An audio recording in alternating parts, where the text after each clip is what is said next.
அஸ்ஸலாமு அலைக்கும் ரீசா ஃபேமிலி எல்லாரும் எப்படி இருக்கீங்க? ஸோ ரமதான் பாட்டுக்கு ஒரு பக்கம் ஓடிக்கிட்டு இருக்குது. கோவிட் வேறு பயங்கர பேண்டமிக்காக இருக்குது. So please be safe at home. அனாவசியமாக வெளியே போகிறத தயவு செஞ்சு தவிர்த்துக்கங்க. ஓகே, ஸோ இன்றைக்கி ஒரு சின்ன குட்டி ரொம்ப ஸ்பீடான பட் எம்மியான ஈஸி ரெசிபி பார்க்க போகிறோம். ஸோ அதுக்கு ஃபஸ்ட்டு நான் எடுத்துருக்கிறது மைதா ஒரு கப் எடுத்துருக்கிறேன். அதுக்கப்புறம் பார்த்திங்கன்னா ஒரு கப்பு கோதுமை மாவு எடுத்திருக்கேன். அதுக்கப்புறம் ஜஸ்ட் பிஞ்ச் ஆஃப் சால்ட்டு, அதுக்கப்புறம் ஒரு 4 டேபிள் ஸ்பூன் ஆயில் எடுத்திருக்கேன். ஸோ நல்லா மிக்ஸ் பண்ணிக்கங்க. அதுக்கப்புறம் வாட்டர் ஆட் பண்ணிக்கங்க. மாவு பிசைகிற பதத்துக்கு ஏற்ற மாதிரி நீங்கள் வாட்டர் ஆட் பண்ணிக்கங்க.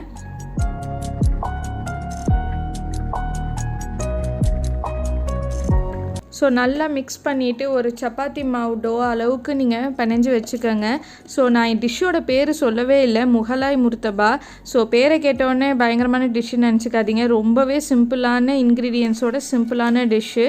ஸோ மாவு இந்த மாதிரி நல்லா பிணைஞ்சிட்டு அதுக்கப்புறம் ஆயில் அப்ளை பண்ணி மூடி வச்சுருங்க.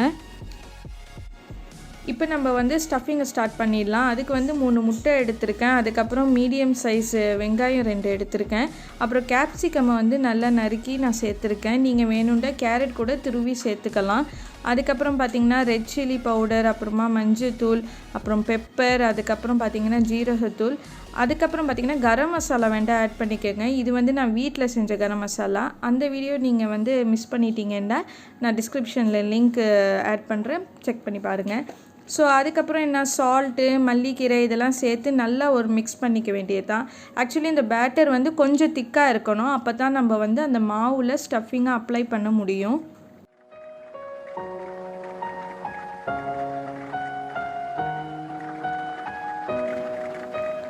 ஸோ நம்மளோட ஸ்டஃபிங் ரெடி ஆகிடுச்சு. அவ்வளோதான், ரொம்ப ஈஸியான ஸ்டஃபிங்கு. ஸோ மாவும் பாருங்கள் நல்லா சாஃப்ட் ஆகிடுச்சு. ஸோ மாவு ஓரத்தில் நல்லா கொஞ்சம் தின்னாக வச்சுக்கோங்க. பட் சென்டரில் ரொம்ப தின்னாக ஆக்கிடாதீங்க. பிகாஸ் இது இந்த எக்கோட அந்த மிக்ஸ்சர் அப்படியே நம்ம இதில் அப்ளை பண்ண போகிறோம். பொரிக்கவோ எதுவும் இல்லை, அப்படியே அப்ளை பண்ண போகிறோங்கிறதுனால நடுவில் மட்டும் கொஞ்சம் நல்லா மொத்தமாக வச்சுக்கோங்க. சைட்லலாம் தின்னாக வச்சுக்கோங்க லேயரை.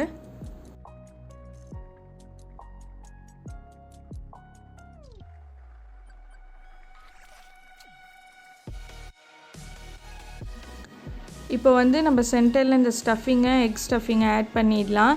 ஸோ ரொம்ப வாட்டரியாக இருந்துச்சுன்னா இதில் அந்த ஸ்டஃபிங் நிற்கவே நிற்காது. ஸோ அதுக்காகத்தான் சொன்னேன், கொஞ்சம் திக்காக வச்சுக்கோங்க. அப்படி தண்ணியாக தெரிஞ்சிச்சுன்னா இன்னொரு முட்டை ஆட் பண்ணிக்கோங்க. ஸோ இப்போ இந்த சைடெல்லாம் நல்லா க்ளோஸ் பண்ணி நல்லா சீல் பண்ணிவிடுங்க. அப்போ தான் அந்த ஸ்டஃபிங் வெளியே வராமல் இருக்கும் உங்களுக்கு.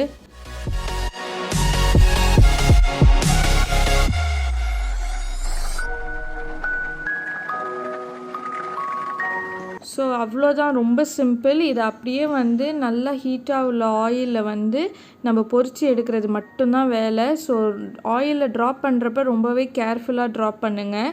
நல்லா சீல் பண்ணிவிட்டு அதுக்கப்புறம் ஆயிலில் நல்லா டீப் ஃப்ரை பண்ணுங்கள். ரொம்ப டெலிஷியஸாக இருக்கும். ரொம்பவே சிம்பிளான ஒரு டிஷ்ஷு. நீங்கள் உங்களுக்கு இந்த இஃப்தார் டைமில் கூட நீங்கள் இதை ரெடி பண்ணிக்கலாம்.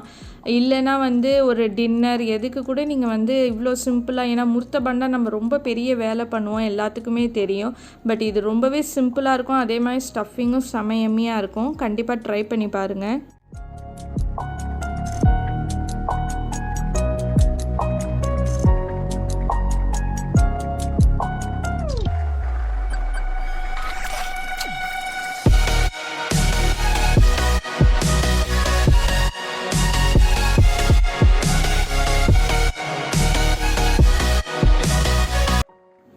ஸோ அவ்வளோதான், நம்மளோட முகலாய் முர்த்தபா செமையாக ரெடி ஆகிடுச்சு. வாங்க டேஸ்டிங் செக்ஷனுக்கு போயிடலாம்.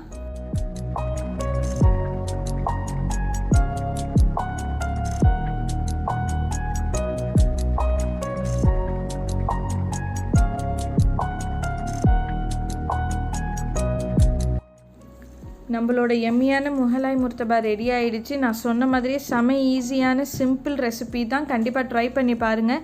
என்னோட இந்த வீடியோ உங்களுக்கு பிடிச்சிருந்துச்சுன்னா மறக்காமல் லைக் பண்ணுங்கள், ஷேர் பண்ணுங்கள் அண்ட் சப்ஸ்கிரைப் டு ரீசா விலாக். என்னோட இன்ஸ்டாகிராம் பேஜும் நீங்கள் ஃபாலோ பண்ணலாம். அண்ட் மறக்காமல் மாஸ்க் போட்டு போங்க. துல்கிஃபில்மா சொன்ன மாதிரியே மறக்காமல் மாஸ்க் போட்டுட்டு வெளியே போயிட்டு வாங்க. தயவு செஞ்சு stay home and save lives. Bye.